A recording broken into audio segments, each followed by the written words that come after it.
ऐसा फील हो रहा है जैसे दिसंबर का महीना हो, दिसंबर जनवरी का महीना जब -30 -35 होता है, तो ऐसा फील हो रहा है कि बाहर ऐसा है, इतनी स्नो हो रही है। देखिए,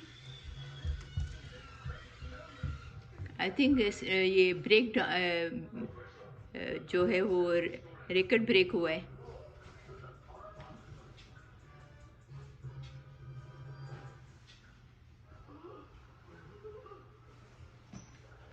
ये देखिए, पूरी हमारी चेयर भर गई है स्नो से, हमारी पूरी गाड़ी भर गई है स्नो से, हमारी एवा भी बाहर गई है स्नो में। देखो, इसको मज़ा आ रहा है। +1 में इनको ऐसा लगता है कि ठंड नहीं है।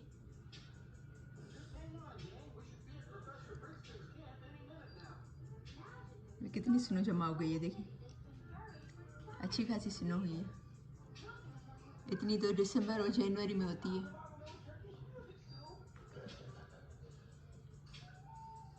वाह।